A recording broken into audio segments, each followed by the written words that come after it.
Catus Maximus here, this time with a review and comparison of the Harbor Freight Icon versus their tried and relatively true Pittsburgh Professional 14-inch extra long handle flex head 3/8 drive ratchets.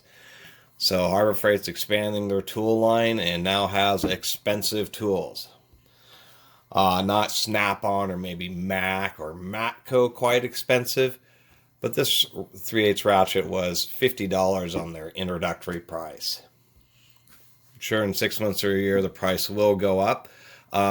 They also came out with huge sets of box wrenches. Some of these sets are $150 plus. But they don't skip sizes. For instance, a 6mm through 24mm metric box wrench set, $165. So, definitely some spendy tools these days. This Pittsburgh is still $27, and a lot of people like it. It does not have the best ratchet mechanism, and we'll compare them. Let's actually open this up. Nice, expensive packaging. I'm sure they could you could save a few cents if you had a little bit less packaging here. Let's go ahead and pop that open. You want to be careful when you're slicing those little stickers so you don't accidentally cut yourself. These 14-inch ratchets are pretty much the standard. People really like them. I see it comes in a incredibly expensive packaging. Really nice box. Look at this whole tray. It comes with a microfiber cloth. Are you kidding me? A Harbor Freight ratchet that comes with an Icon branded microfiber cloth. There's even a plastic card in there so it doesn't get wrinkled. I mean, are you kidding me? Harbor Freight products with microfiber cloths. Look at the tray that it comes with. This is like some 50th anniversary edition ratchet. Harbor Freight is so proud that after whatever, 30 or 40 years, probably 40 years, that they made it to this point, that they have this crazy. This is actually a really thick, hard plastic. I'm actually pressing on that pretty firmly, and it's not deflecting a lot. Wow. Some strong detents, so they expect you to like cherish this ratchet and put it back in this case, have this case sitting in your toolbox. They do have these in comfort grip like this, and surprisingly enough, they are indeed the same price between the traditional or the comfort grip. And I went for the traditional. I do like comfort grips, but I don't like all my ratchets having comfort grips because inevitably over the years they do get beat up and the rubberization comes off. Has a pretty compact head. That appears to be a cast zinc reversing lever, which is fine. We can see the little fine edge right there at the bottom between the two halves of the mold.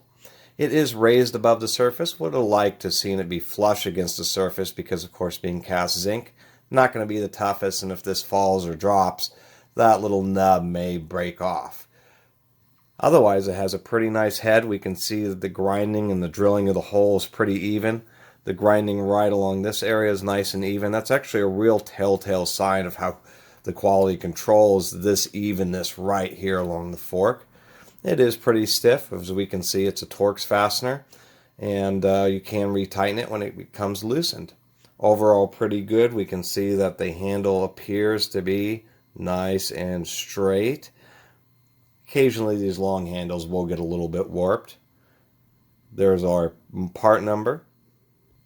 All the way to a nice neck down nub at the end. This edge is just a bit sharp. I think they could have rounded that off just a little bit more. Pretty nice. And then there's our head. It is sealed. We'll take a look inside. I wonder if it appears to be a single pawl design. It would pretty much have to be when it's 90 tooth or a floating pawl. I'll go and I will open that up. If we do compare it to its Pittsburgh counterpart, we can see that the overall length is indeed essentially the same. Interestingly enough, the fork is a little wider on the Pittsburgh, but narrower. And as we can see that the head is just a little bit larger diameter, but not by very much. It's kind of hard to get the perspective right here on the camera.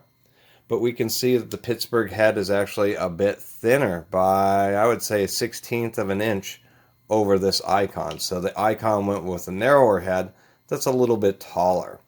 But I'm sure it has a much more robust ratcheting mechanism. And we'll go ahead and open these up. What's interesting is basically the only thing Icon doesn't have is these really ultra long 18-inch handle ratchets.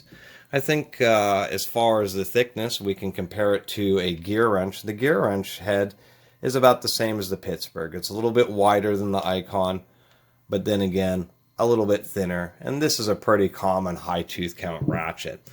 If we compare to my favorite ratchet, which is these Duralast original 36 tooth Duralast, very robust ratchets, really some of the best budget ratchets that were made, we can see that the head size on these is almost identical. The thickness is essentially identical, except for the Duralast does have a better reverse switch. And I've opened these. I'll open this up too, but they have a seal under the switch as well as a seal under the anvil. The gear wrench has an O-ring under the anvil. The Pittsburgh doesn't. So let's take a look at this. First, we'll give a sound.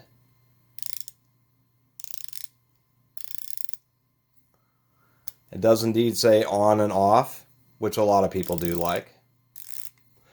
Let's see how strong the detent is before I do that.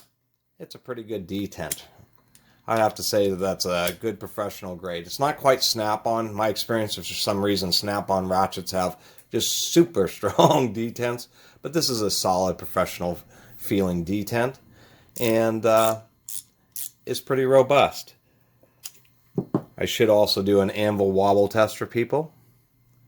Yeah, that feels pretty tight. That's definitely pretty good. That's certainly better than the Pittsburgh Pro, which has, well, not much. This Pittsburgh Pro has a pretty tight anvil. It is better than the gear wrenches. The gear wrenches actually have a surprising amount of anvil wobble. You can see it there. As far as the Duralast, these are always what I test against because they have extremely tight anvils. Still haven't run into a ratchet that isn't like a Mac or a Matco or a Snap-on that has a tighter anvil as what these Duralasts have. Okay, we've got all three of these apart. We have the Icon here with its 90 tooth. We can see that it is a floating pawl design. We can also see the obviousness of the cast zinc reversing lever. We can also see the little foot that presses against the pawl right there is also cast zinc, so there might be a little bit of accelerated wear. The reason that's a concern is because it's such a fine tooth ratchet. There is a shim washer on top of the anvil, so you don't want to lose that. If we pull this apart here, we can just see how fine the teeth are, and this will be the same with any high tooth count ratchet.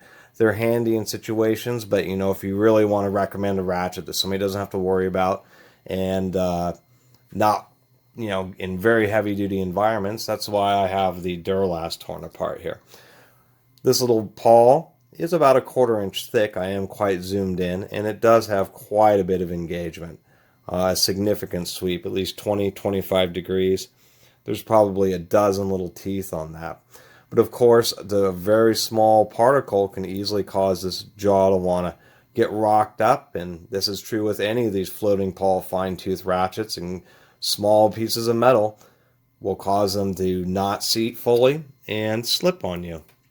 If we compare to the Pittsburgh, we can see that the Pittsburgh this is known as a very cheap design where this is two independent little pawls. This is a 72 tooth. We can see that there's only 4 teeth that are engaging. Although a lot of people have had good experiences, and it has to do with the angles in this. The way this ratchet anvil, if my fingers weren't in the way, the angle is trying to make the wheel run over the top of this, and so it's exerting a crushing force, and that's why they can get away with a few teeth, is because it really, for as cheap as the design is reasonably effective. And for half the price, a lot of these Pittsburghs have been shown to, a few of them will slip, and a lot of them will actually twist off the anvil. I'm not willing to destroy the Icon, but I am suspecting once more of those videos come out, there'll be quite a few showing how they slip before the anvil actually shears. Even though this is a beautifully made piece of metal right there, you can really see the quality difference of the Pittsburgh Professional. And then here's our Duralast. I almost forgot to mention, the bottom plate isn't too bad, but the issue is the threads. It is screwed through the plate into the ratchet head itself.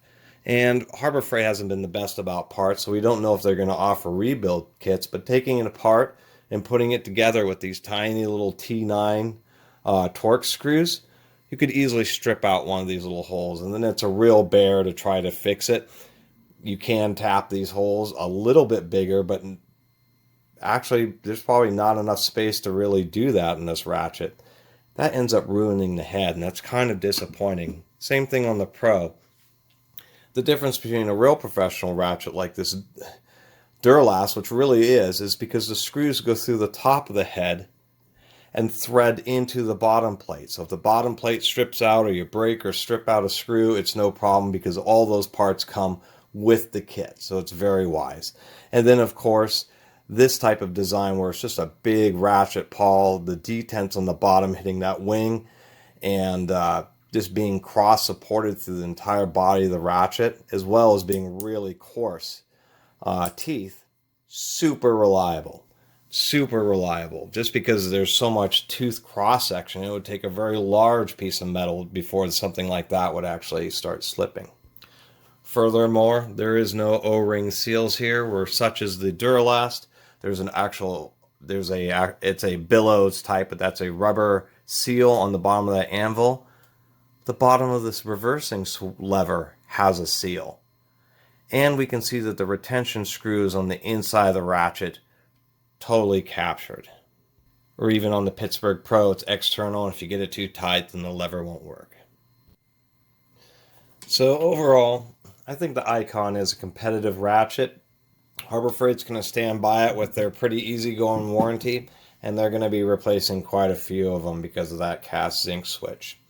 Just a little bit more build quality, and maybe not even have this packaging, because I'm a function over form kind of person. Overall, yeah, I mean, it is worth twice as much as the regular Pittsburgh. It really is built like a much nicer product. And I know a bunch of the expense really is going to be going into higher grade steel on the anvil, and like a deeper, harder chrome finish that's going to hold up for against more abuse than, say, the Pittsburgh Pro. I think this is about the limit of Harbor Freight's tools. It's nice to see them come out with some nice stuff, but this is a competitive price range, the $50 range for the long handle Flex 3/8, because of all these manufacturers like Tecton and etc., Astro Pneumatic, that are really also very good brands. But Harbor Freight has a distinct advantage, and that's called 1,000 stores that people can go and return stuff on. See one of these nice Ratchets on the shelf and impulse buy it. If you do, though, just make sure to lubricate it. It was sticky. It definitely had some sticky points, and when I took it apart, I forgot to mention it was completely dry inside. So I just hit it with a little bit of stuff like this, and now it's really free moving. Anyway, I really appreciate you watching my overly wordy review, but kind of needed it for Harbor Freight's new endeavors into actually expensive hand tools. Not tool truck, but certainly well on their way there. I really appreciate everybody watching and subscribing, and if you haven't subscribed, please do. Until next time, Catus Maximus out.